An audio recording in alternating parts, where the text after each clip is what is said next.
Adobe firefly. Adobe ফায়ারফ্লাইকে আমি এরকম একটি ছবি দিয়েছিলাম, অ্যাডোবি ফায়ারফ্লাই সেটি এডিট করে আমাকে এরকম বানিয়ে দিয়েছে। অ্যাডোবি ফায়ারফ্লাই থেকে কীভাবে আপনি প্রফেশনাল লেভেলের ছবি এডিট করা শিখবেন, আজকের এই ভিডিওতে আমি তার সম্পূর্ণ আলোচনা করব। ভিডিওটি যদি প্রথম থেকে শুরু করে শেষ পর্যন্ত আপনি দেখেন, তাহলে কিভাবে অ্যাডোবি ফায়ারফ্লাই থেকে প্রফেশনাল লেভেলের ছবি এডিট করতে হয় সেটি কিন্তু আপনি একদম মুখস্থ করে ফেলবেন। প্রথমেই আপনারা আপনার ফোনে থাকা ক্রোম ব্রাউজারটি ওপেন করে নেবেন। ক্রোম ব্রাউজারটি ওপেন করার পর উপরের সার্চ বারে লিখবেন অ্যাডোবি ফায়ারফ্লাই। সার্চ বারে লিখবেন অ্যাডোবি ফায়ারফ্লাই। অ্যাডোবি ফায়ারফ্লাই লিখে আপনি সার্চ করবেন। সার্চ করার পর প্রথমেই যে ওয়েবসাইটটি আপনি দেখতে পারবেন, সেই ওয়েবসাইটে একটি ক্লিক করবেন, এক্সপ্লোর ফায়ারফ্লাই বেটা। এই এক্সপ্লোর ফায়ারফ্লাই বেটার উপর একটা ক্লিক করে দিবেন। এখন কিছুক্ষণ লোড নেওয়ার পর কিন্তু এখানে একটি পেজ শো করবে। এখানে একটু নিচের দিকে আপনি স্ক্রল করবেন। নিচের দিকে স্ক্রল করলেই আপনি লেখা দেখতে পারবেন জেনারেটিভ ফিল। এই জেনারেটিভ ফিলের পাশেই লেখা দেখতে পারবেন জেনারেট, সবুজ চিহ্ন দিয়ে লেখা আছে জেনারেট। এই জেনারেটের উপর একটা ক্লিক করে দিবেন। ক্লিক করার পর নিচে কিন্তু আপনাকে অবশ্যই সাইন ইন করতে হবে। তো সাইন ইন লেখার উপর একটা ক্লিক করে দিবেন। এখানে আমি সাইন ইন লেখার উপর একটি ক্লিক করে দিলাম। সাইন ইন লেখার উপর ক্লিক করার পর এখানে কিন্তু অবশ্যই আপনার যে ইমেল অ্যাড্রেস, সেই ইমেল অ্যাড্রেসটি এখানে চাইবে। আপনি চাইলে উপরের সার্চ বারে ইমেল অ্যাড্রেস বসিয়ে দিতে পারেন, অথবা নিচে লেখা দেখবেন কন্টিনিউ উইথ গুগল। এই জিমেইলগুলো সেগুলো শো করতেছে, তো আমি এখান থেকে যে কোনো একটি জিমেইল সিলেক্ট করে নিব। কিন্তু ওয়েব পেজটি এখানে শো করতেছে। নিচের দিকে আসলে আপনি লেখা দেখতে পারবেন অ্যাকসেপ্ট অ্যান্ড কন্টিনিউ। এই অ্যাকসেপ্ট অ্যান্ড কন্টিনিউ লেখার উপর একটি ক্লিক করে দিবেন।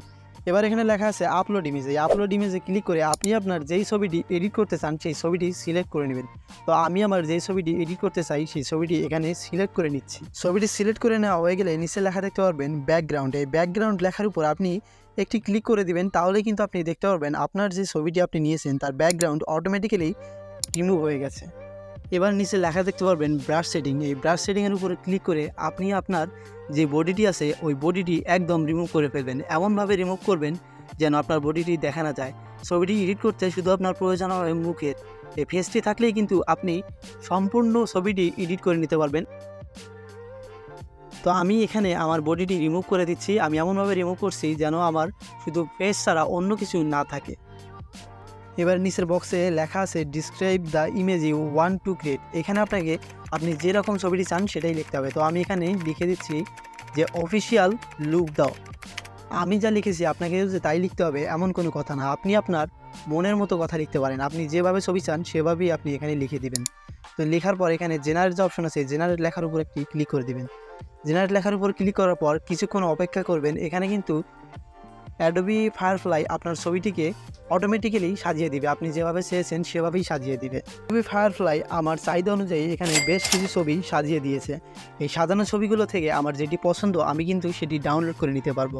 এবার আমার পছন্দ মতো ছবিটি ডাউনলোড করার জন্য উপরে থ্রি ডট মেনুতে ক্লিক করার পর নিচে লেখা দেখতে পারবেন ডাউনলোড অপশন আছে।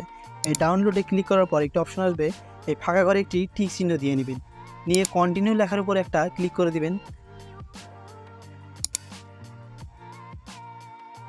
কন্টিনিউ লেখার উপর ক্লিক করার পর এখানে কিন্তু আপনার ছবিটি আপনি ডাউনলোড করার পারমিশন পাবেন। তো এখানে ডাউনলোড লেখার উপর ক্লিক করলে কিন্তু ছবিটি ডাউনলোড হয়ে যাবে। ওপেন করলেই কিন্তু দেখতে পারবেন ছবিটি আমার গ্যালারিতে সেভ হয়ে গেছে। ভিডিওটি সম্পূর্ণ দেখার জন্য আপনাকে ধন্যবাদ।